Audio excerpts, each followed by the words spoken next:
actually. I'm very excited to be here. I've never visited UBC, and I don't know why that is, but I'm glad to be here now. It's a very exciting place. There's exciting things going on. So I hope you're interested in what I'm talking about today. First of all, just to specify, I made the rookie mistake of not bringing the dongle for my Mac. So things are a little bit out of alignment because I made PowerPoint and some Windows. So you'll see it as it comes up. Okay. All right. So I'm going to talk today primarily about predicting the targets of mRNA-binding proteins.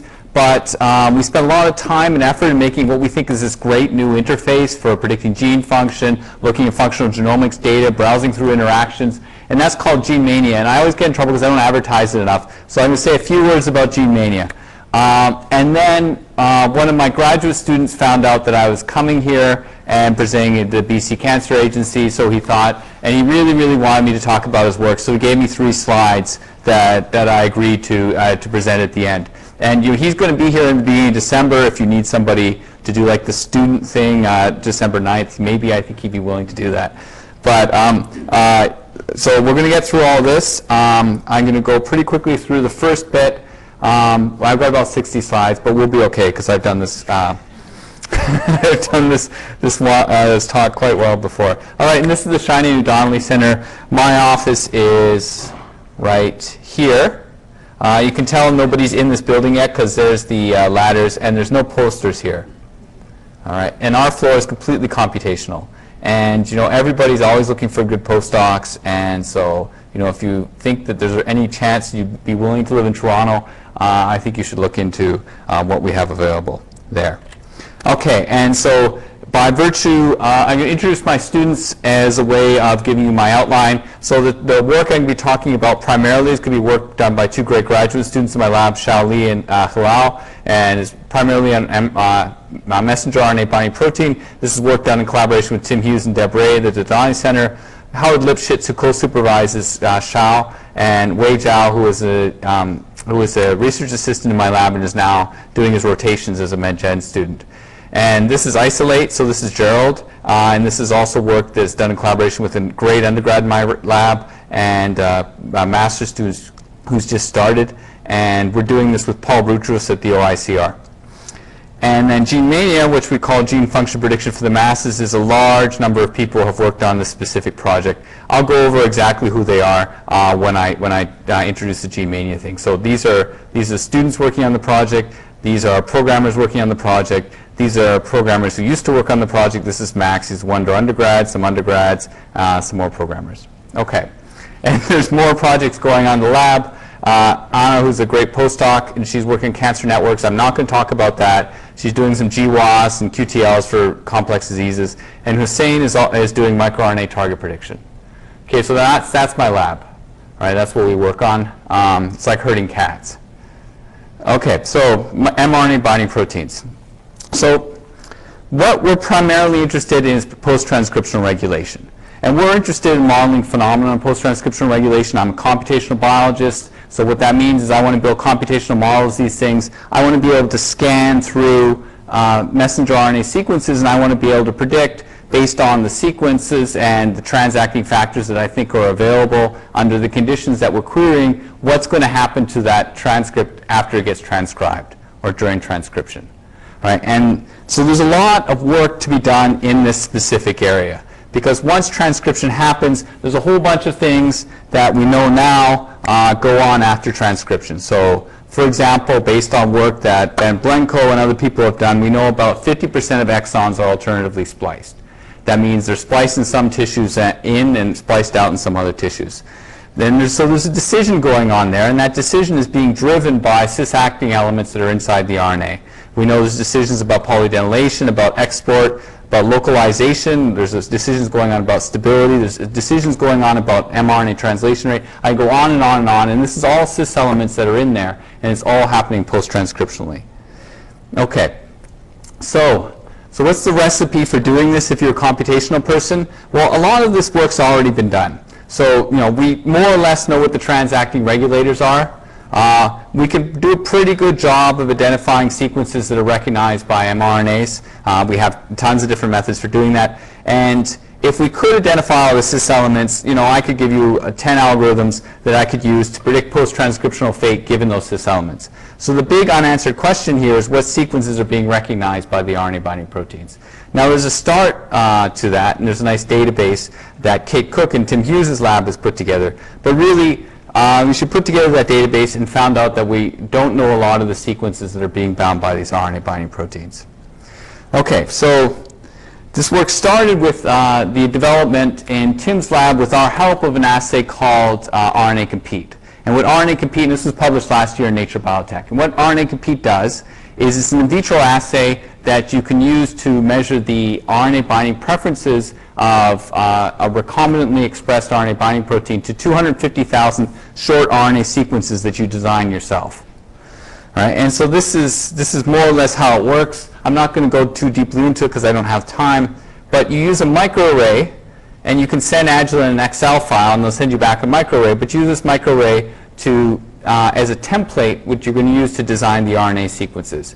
And through a series of reactions, you can use that template to generate an RNA pool. Within this RNA pool are these 35 nucleotide long sequences that you've designed. And our contribution was in the sequence design, and so what Hilal did is she designed the pool so it had two types of sequences in it. It had unstructured RNA sequences, more or less, and these sequences were designed so that within this population of sequences, every 7-mer was represented 64 different times. All right, and then there's some stem loops. Now you take that pool of RNA and you hybridize it back to the microarray that you used in the first place to design it, and it gives you a way of looking, when you look at the ratio between how much of what the abundance of RNA selected by the protein was in some sort of affinity selection step versus what the original abundance was of the sequence in the pool. It gives you a direct measure of affinity of the RNA binding protein for that short sequence.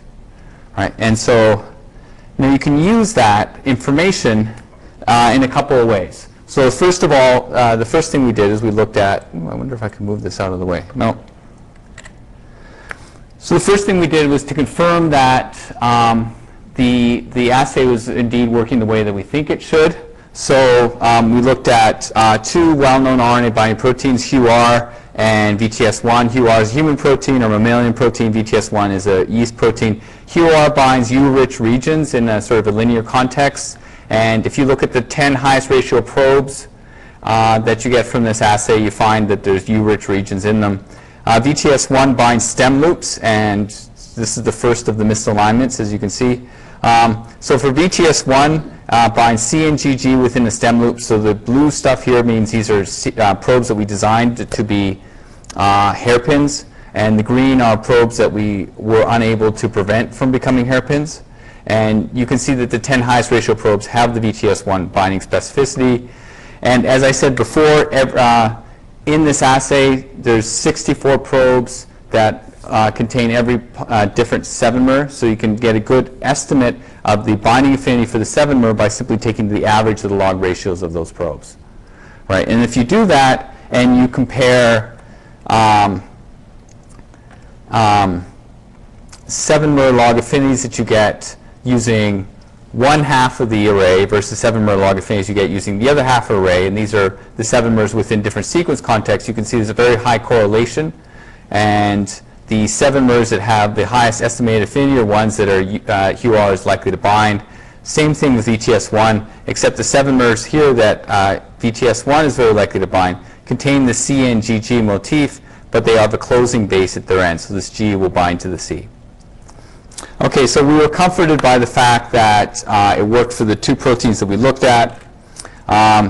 In our initial study, we looked at 9 proteins, and you could see here that I've just drawn the same scatter plot where I plotted log 7-mer affinity versus log 7-mer affinity on basically a technical replicate, and you can see we've got very highly correlated estimates for all of them, so we know it worked. And then you can ask, great, so now we can measure the binding affinity for of the RNA binding protein in vitro. Is that going to tell us anything about whether or not it's binding something in vivo?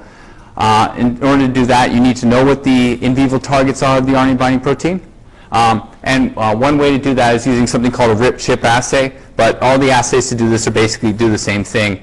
So the idea is you take tag protein that's in a yeast extract, you isolate RNA separately from this yeast extract, and also you do an affinity purification step where you take out, where you affinity purify for the tag, or you do immunoprecipitation, whatever you want to do. And along with the RNA binding protein that you're purifying for comes the RNA that's stuck with it. Then when you isolate RNA from the affinity purified fraction, this gives you the set of sequences that are bound by the RNA binding protein. You compare that against the transcripts that actually were available for the RNA binding protein to bind. And the microarray log ratio gives you a measure of binding to that protein. And so this gives you a way of estimating whether or not something's bound in vitro, but obviously it's a lot harder to do, and you need to be able to either tag these proteins or get antibodies for them. But when you compare what the binding affinities we estimate for our RNA Compete with those that we find using in vivo binding, you find that you've got very high correlation between them. And so the way that we measure that is using something called an ROC curve. You guys know what an ROC curve is? Okay. So some of you do. I might as well say it because it's critical actually to understand the rest of the talk to know what an ROC curve is. So basically the idea is you have a set of things that are bound. These are your positives. You have a set of things that aren't bound. These are your negatives. And you know the sequence corresponding to each of these two things. And so you take the sequence and then you score the sequence in an independent way. And the way we score the sequence is we use these 7 mer affinities we get from RNA Compete. We just run it along and we say, okay, well, if you got this 7 mer in the sequence, I'm going to add in to the running sequence total what the 7 mer affinity is for every 7 mer in the sequence as you run along. Right? So now you've got average 7 mer affinity for each one of the sequences. So you assign each sequence a score, and that score is, and you use that score, which is a measure of whether or not RNA Compete thinks the thing is bound by the by the RNA binding protein, and you use that to rank your sequences. Right? So the highest ranked sequences are the ones that RNA Compete thinks are bound by the protein. The lowest ranked ones are the ones that RNA Compete thinks isn't bound by the protein. And then you look at that ranking and ask how well that ranking actually reproduces what you know about in vivo binding of the protein. Okay? And the way that you draw this curve is you start at the top of the list. So this is the thing that you predict to be bound by the protein. And you go up one little step every time you hit a positive sequence in the sensitivity axis, and you go over one little step every time you hit a negative or unbound sequence in the specificity axis. Right? And so if you're hitting positives and negatives at the sort of the same rate that you would get if you were doing it by random, what would happen when you draw this curve is you get a line that just runs along more or less along the diagonal. Right? But if all your positives were at the top and all your negatives were at the bottom, you take all these steps that go all the way up to the top. When you reach one, you've hit all the positives, and then you take steps that go all the way over like that to the right. Right? And so perfect performance, and you measure performance by calculating the area under the curve. So perfect performance is 1, random performance is 0.5. Okay? So on this particular assay, using 95 sequences that were bound by YB1 in vivo and 99 sequences that weren't, we get almost perfect classification using the in vitro, what we found out about YB1's binding affinities in vitro. Right? So the in vitro assay helps us predict in vivo binding. Great. And we do much better than previously reported motifs for this particular protein. And same thing is true for SF2 ASF, which is a alternative splicing factor, mammalian alternative splicing factor. Here, the area in the ROC curve we get is about 90%, but we do better than previously reported motifs for this, and we do better than some rather early motifs that aren't anywhere close to what SF2 actually binds. So you know, quickly, what I've told you about is I've told you about an in vitro assay that allows you to measure the affinity of commonly expressed RNA binding protein for a set of sequences you can design yourself. So you can design these sequences to query structural preferences, to query sequence preferences. And that this assay, you can summarize the output of this assay with 7 mer scores, and these 7 mer scores actually do a good job of predicting in vivo targets. Okay, great. So the good news is we're doing this for all the Drosophila and human RNA binding proteins. For Drosophila, there's about 200. Human, there's about 500. It's not that expensive. It costs about $500 to do the assay. We'll get about 30% of them, 30 to 50% of them, because not everything can be recombinantly expressed, and not everything has a clear sequence binding preference. So that's great. So we're going to cover this. We're going to do the checklist, and then everybody can find out everything they want to know about post-transcriptional regulation in flying human. But the bad news is that these sequence binding preferences alone might not be good enough to actually help you find targets. Right? And that's what the rest of this talk is about. So let me give you a motivating example. Okay. Great. All the animation is done.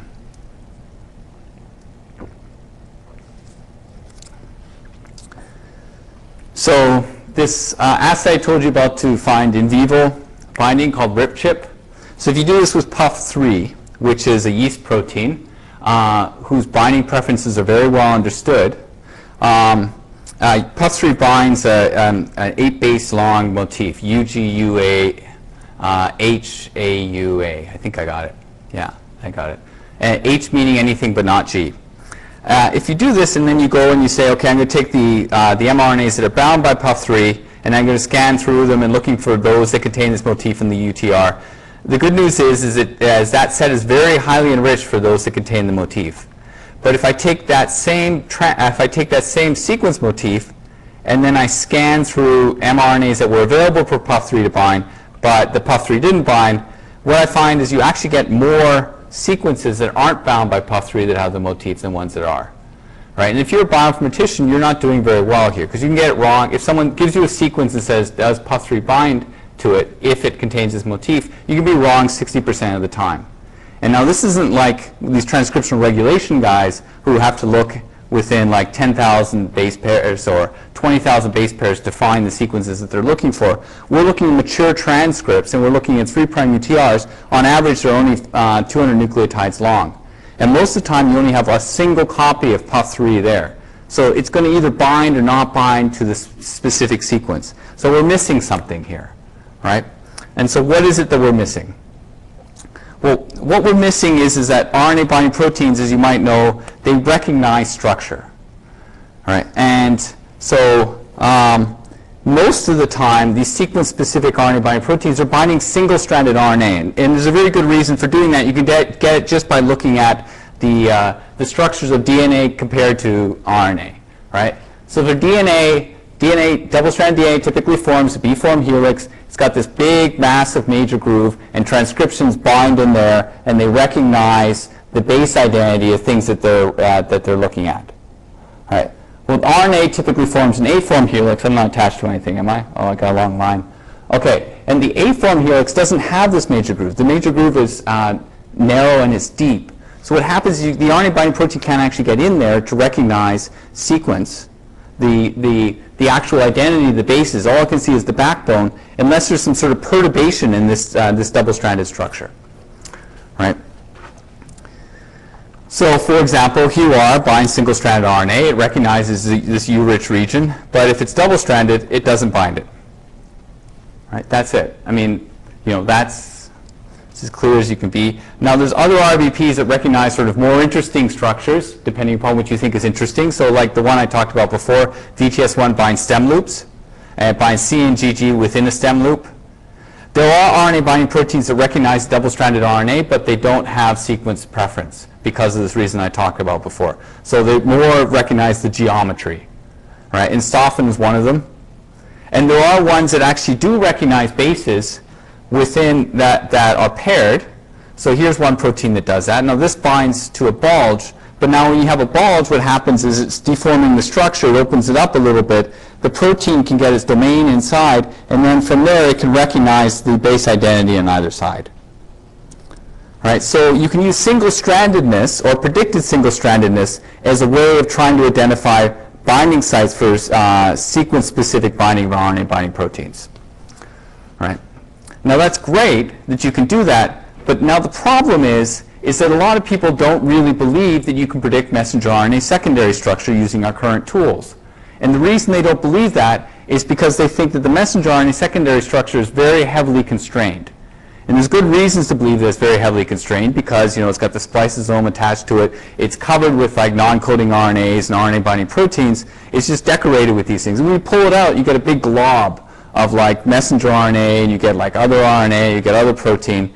So this is the idea, and this is a very persuasive idea. Now, there's other reasons to believe that you might be able, sorry, let me take a step back for a second. Now, if that's true, we're in a bit of trouble here, right? Because if we can't predict the secondary structure of the messenger RNA just by scanning across looking at sequence, then we're going to need to know a whole lot about RNA-binding proteins and the type of things they bind in order for us to use this information that we already know that RNA-binding proteins recognize certain types of structure. So that would kind of derail our research program. But, why not ask this question before we give up? And so the first question is, does secondary structure of naked messenger RNA constrain RNA-binding protein binding? And the second thing is, so that's an independent question from, are the current methods that we have of predicting this secondary structure useful? Right? Because they're not complete, but they're, and people do use them. Right? And so we sought to answer this question. So this is Xiaoli's project. Xiaoli sought to answer this question by looking at a structural property of the binding site called accessibility. So the accessibility is the degree to which you predict the site to be single-stranded when you consider all the possible structures that the RNA can fold into and their relative stability.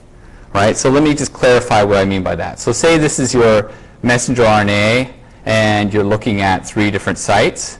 And this messenger RNA will fold into 2 stable structures, and each of these have sort of equal free energy. So all else being equal, ignoring post-transcriptional folding effects and whatever, the probability that it's going to be in one of these 2 states is about equal, so 50-50. Right? You can see in one of these states, the cyan element is accessible. In another state, the blue element is accessible, and this magenta element is never accessible. Well, in that case, we'd say the target site accessibility of the blue is 0.5. The accessibility of the magenta is 0, and the accessibility of the cyan is 0.5. And everything else has a target site accessibility of 1. Okay? And if the ensemble gets more complicated, these numbers, they're somewhere between 0 and 1. But that's the basic deal. Okay. So it's an easy measure to get for binding sites, and we've previously known that this is a good way, measuring structural accessibility is a good way of predicting microRNA binding sites. So we know this works for non-coding RNAs, which is a good thing. When the non-coding RNAs, the situation is a little bit more straightforward, right? Because first of all, they bind in the cytoplasm, and so there's probably fewer things bound to the message in the cytoplasm. The second thing is that they certainly do compete for the same interface as RNA secondary structure, right? Whereas it's not clear that that's true for proteins.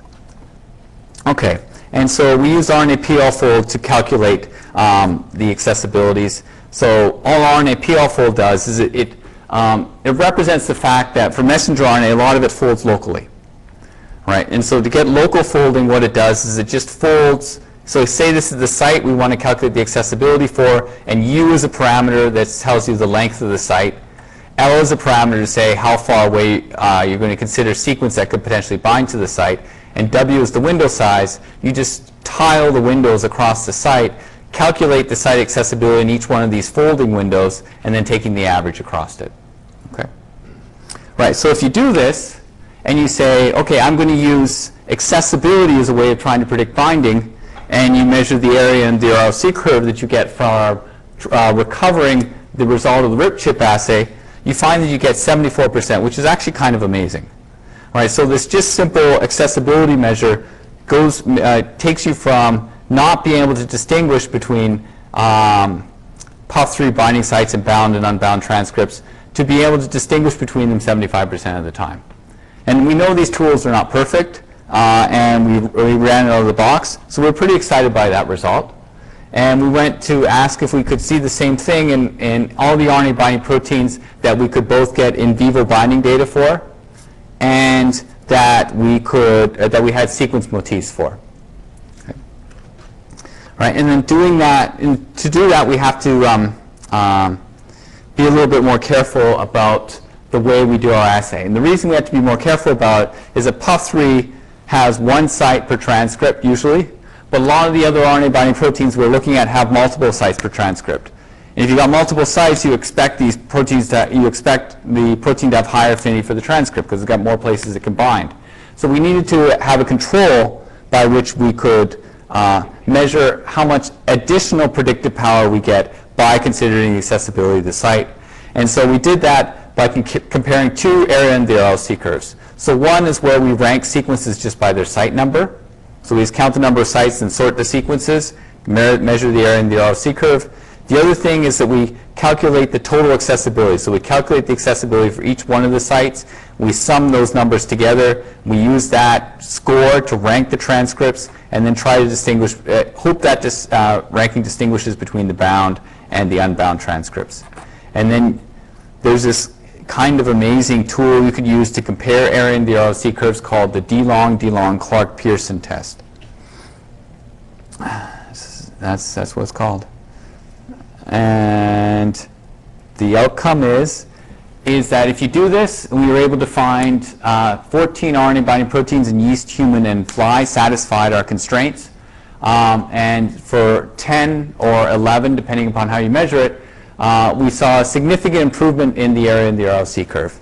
And so the stars are misaligned because this is PowerPoint, but these stars indicate proteins for which we were able to see a significant improvement. And that there's only one protein that falls below the line. So the x-axis here is the area in the RLC curve you get ranking by number of target sites, and the y-axis is the area in the RLC curve that you get by ranking according to accessibility. You can see that everything lies above, except for one point, lies above the x equals y line, meaning that target site accessibility almost always helps you, improves your predictive accuracy. In the one case it doesn't improve your predictive accuracy, that's not a significant difference, so we can't tell really what side of the line it lies on. Right? So it never hurts to consider the target site accessibility. And you get it for free, basically. You just have to run this thing. So now,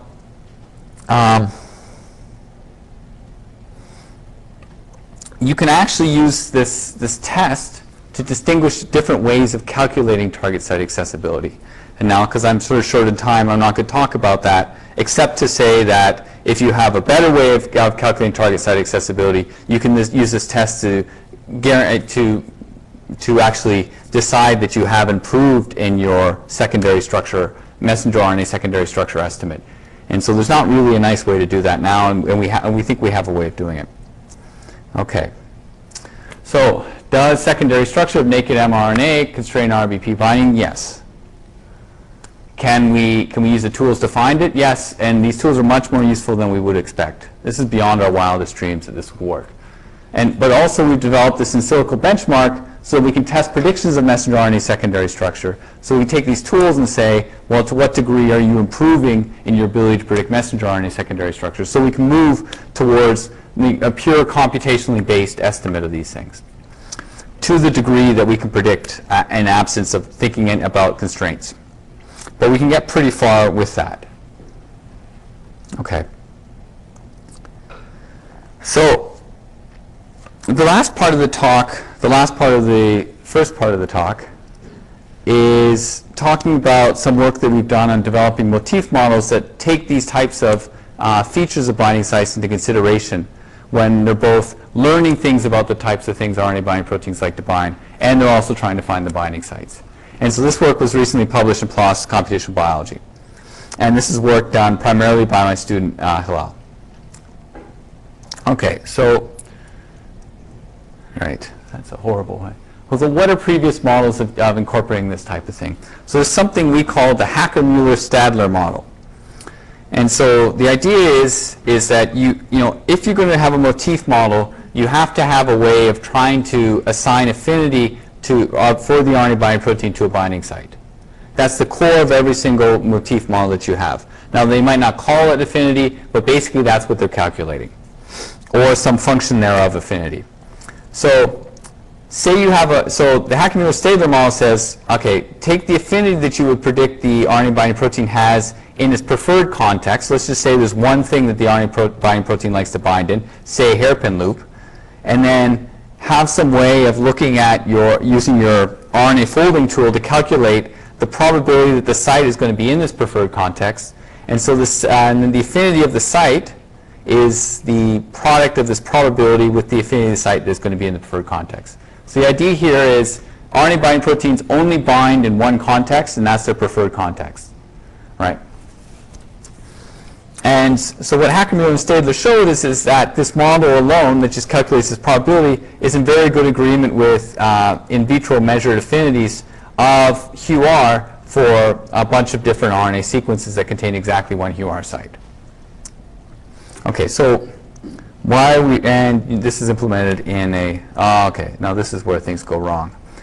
Okay, now how does that look? That looks great. Okay, so what's wrong with this model? So the first thing that's wrong with the model is it assumes that RNA binding proteins only like one site, and they don't only like one particular context. There's RNA binding proteins that are going to bind single-stranded RNA, but not when it's in a hairpin loop, for example.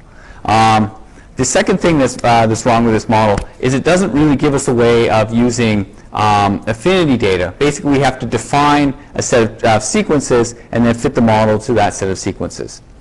So what we're trying to do, and this is our first attempt at it, is have a sort of more feature-based model. So the idea is that here's a site, here's a sequence on the site, and then there's some structural features that we know about this site. And those structural features are measured as probability distributions over different types of things. Okay? So, but in order to explain to you what the model is, let me first tell you how we're going to sort of represent structural features of sites. Right? Okay, and so the way that we do that is we take the RNA sequence that we had before, and this is one particular fold of the RNA sequence. Right, so here's the original sequence, and so here's the fold of the sequence, and we're going to label bases according to whether or not they're paired, unpaired, in the multi-loop context or in the loop context. So now we have an additional annotation for each one of the bases. Right? So it's like A or AL. This is an A within a loop. And now we're just going to fit Motif models based on that type of representation. Now the only problem is that one RNA sequence doesn't have one single thing it folds into. It folds into a whole possible ensemble of different sequences, and we want to take that information into consideration. So the way that we do that is instead of each base being annotated by one single context, it's annotated with a distribution over context. So hey, so for example, this A here on the sequence, we always only see it unpaired. But the G here, which is right beside it, we see it paired about half the time and unpaired the other half of the time. Right, where each one of these represents these different structures up there. Right, so now we have a distribution over the annotation that we're going to assign to any base, and we're going to take both the sequence and this distribution as input, along with any affinity data that we might have. So if we don't have this data, we'll say 1 for sequences that are bound and 0 for sequences that aren't bound. We plug that into RNA context, and what we report at the end of the day is your standard position weight matrix, which you're used to for Motif finding, and some measure of structural preference of the RNA binding protein. In this case, for these 4 different ways we have of annotating the structural context of a sequence. Okay. All right, and the whole core of this is just based on how we're scoring binding sites. We score binding sites in a somewhat similar way to the Muller Stadler. So we have this is scoring it based on the base identity. So this is like scoring it based on its preferred preferred context. So this is the best you could possibly get. But then we penalize by structural context. But here we don't require there to be one structural context. We actually have a distribution over the possible structural contexts that it could prefer. And that's our binding site score. All right, and that's all you need to understand any Motif finding algorithm. The rest of it is just, how are we going to fit this to data? We fit it using convex optimization. What type of way are we going to score the fact that a sequence has multiple binding sites in it? The way we do that is we basically sum up the scores for every possible binding site, but there's better ways to do that that incorporate steric hindrance between sequences. But this is the core algorithm. Okay, and so how well this algorithm does? It does fine, right? We compared it to mRNA, which is based on the Muller Stadler model. We compared it to matrix reduce, which is basically our algorithm, except it doesn't have a structural model.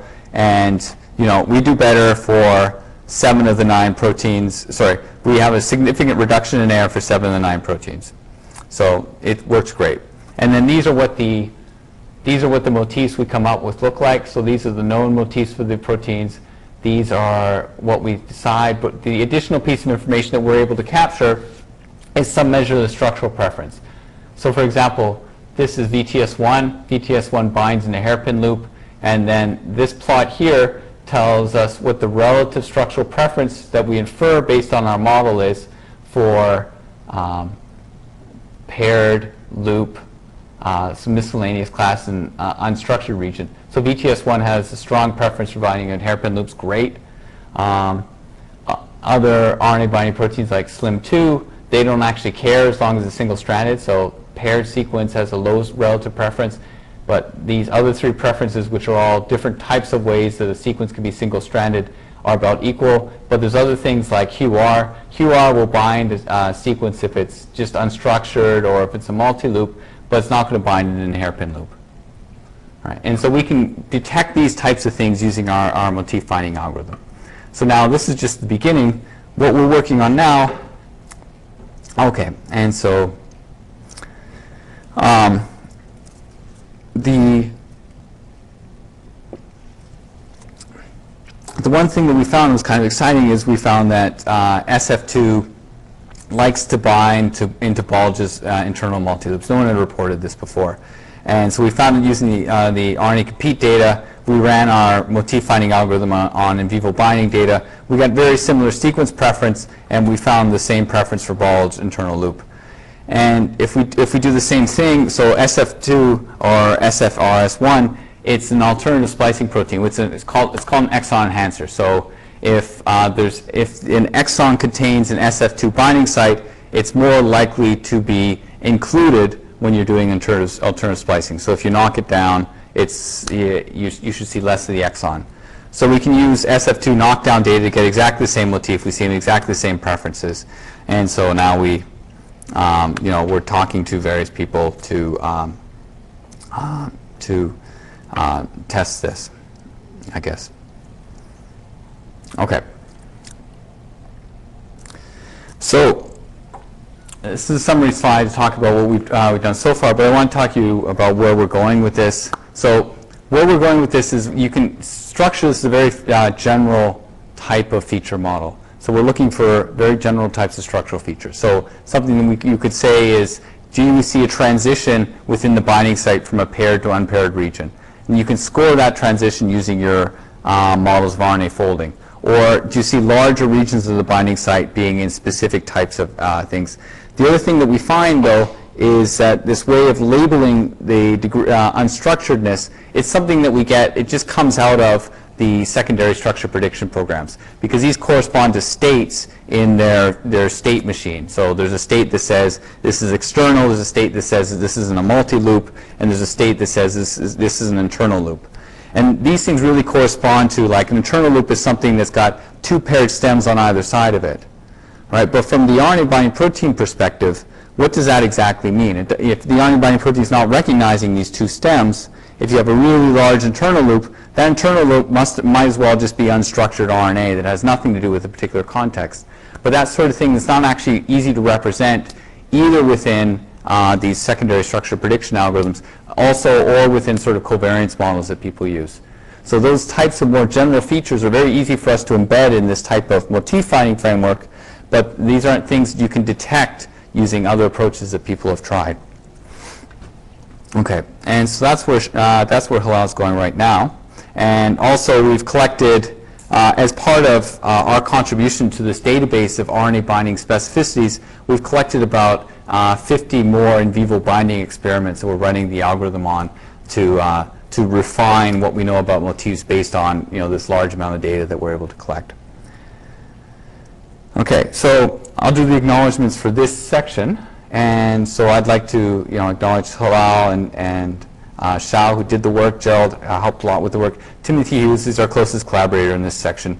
Deb was the one who actually developed the assay. He received some help in the analysis of the data, also in the creation and cloning of the proteins from these people, in Ben's lab and in Tim's lab. Howard Lipschitz contributed to Shallow's project. He's her co-supervisor. We work very closely with them. And the RNA Compete received reagent gifts from these people, and we received funding from a large number of different Canadian bodies in this particular project. So I'll take 2 questions, if you have it, about this section before I get to gene mania and before I switch gears to something completely different. So if anyone wants to ask questions now, I'll take those, and then you can ask again at the end. Yeah?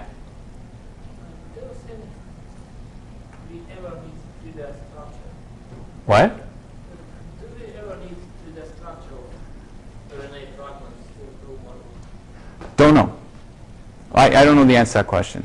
So, I don't have a good way of predicting it. I don't know a lot of RNA-binding proteins, especially ones that bind messenger RNA that recognize 3D structural elements. And 3D structure, it's, RNA when it folds hierarchically, right? It folds secondary structure first, and then the tertiary structure, the 3D structure is built on top of that.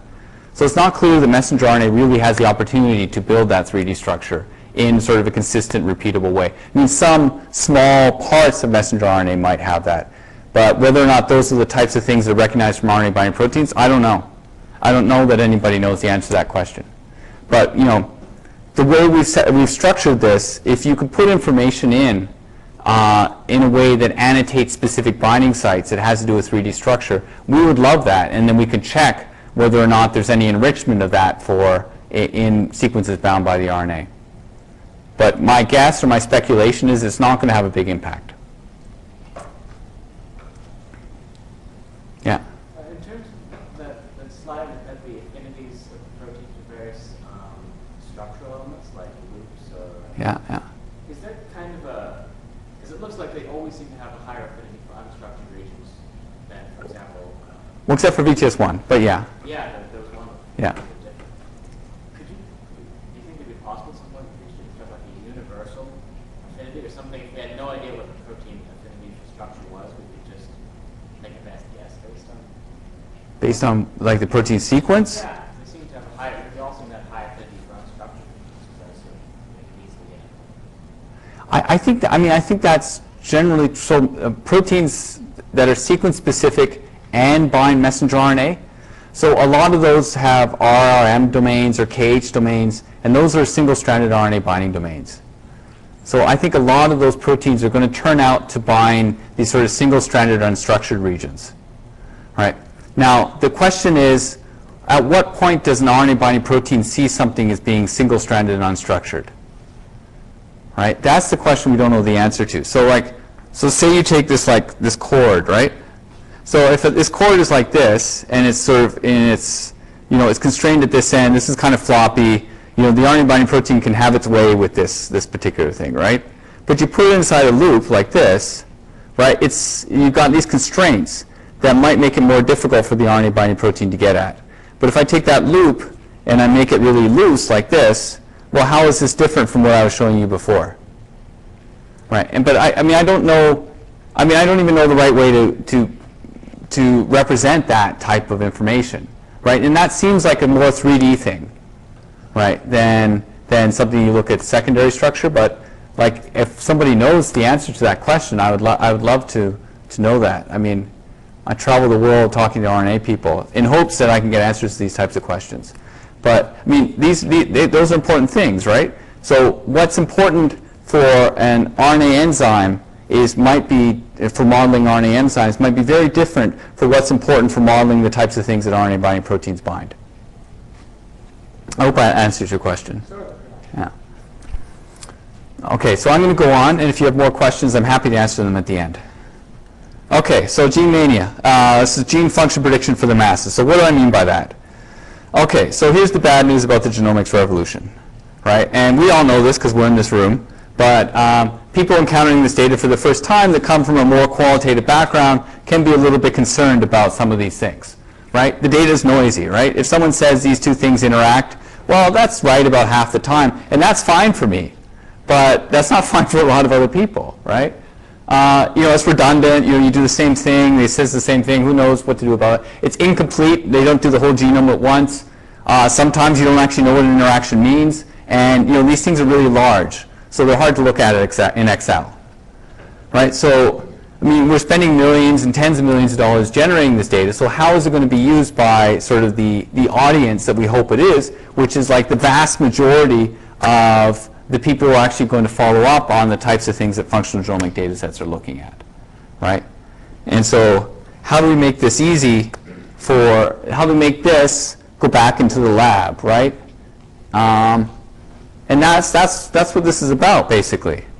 Right? How do you make genomic data or functional genomic data go back to the lab? And so the trick that the game that we've been playing for a long time, that a lot of people, other people play, is you say, okay, we're going to take a list of genes that we know its function, and we're going to use this genomics data to give us more genes like those.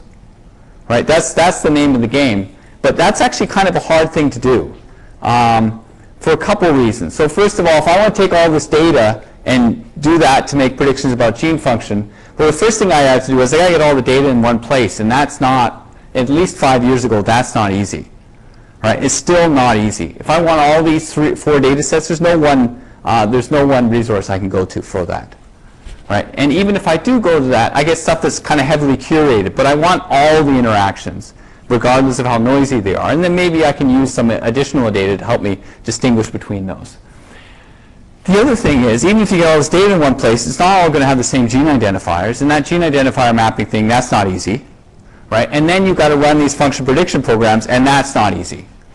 Right? And a lot of these function prediction programs, they don't even work when you get up to 20,000 genes because they have to represent things as a 20,000 by 20,000 matrix. That thing doesn't fit into memory, and then you've got to invert that matrix. Right? And so this was kind of the state, 2005, when we were trying to do this type of thing. And so, okay. So what we decided was the solution to this was to do something like that, something like here's a list of genes, give me more genes like this. But we wanted to do we wanted to make a program that could do it on demand, right? That we could put on a website. And the advantage to being able to do this on demand and on the website is that we or whoever it is who's running this thing, they can be the ones putting all this data together in one place. They can be the ones doing all this gene identifier mapping. That stuff's not easy, but I have the expertise in my lab to do it. And a lot of other people in this room can do that, but not everybody can do it. Right? And then the other advantage to that is that thing, as long as it's on demand, it's always giving answers that are up to the minute correct, right? You don't have to wait 3 years for someone to get around to incorporating Charlie Boone's, new genome-wide genetic interaction data in yeast, right? And so that's just one of the use cases. So they give me more genes like these use case. The other one we are looking at is what is the function of this gene, and the other use case is here's a list of genes, what does it mean? Now, you would like to be able to use functional genomics data to answer all of these use cases at once, but the thing is, if you can do this one, you can actually do these two pretty easily. Okay, and basically what this is a recommender system, and everybody now knows what a recommender system is because they go into Amazon, right? And Amazon says, oh, you bought these books, so you must like this type of book, right? Or you go on like Pandora or one of these like internet radio things that says, oh, you like these songs, here's some more songs you might like. And so Google very early had a recommender system that's called Google Sets. So you put in 3 things or 5 things, and it gives you more things like those. So green, purple, red, and you get a list of like colors. Right? And then, you put in like 3 Scottish cities, you get like a whole bunch of Scottish cities. Right? And if you're careful about the way you put prime ministers in, you'll get more prime ministers. But Google doesn't do biology, right? Which is great, right? Because if Google did biology, everyone's out of a job. So, there we go. There's what Google thinks. Okay. Okay, and so this is what our interface does. So it's really messy here because I wanted to show you all the stuff that we can do. And if we were on my computer, I could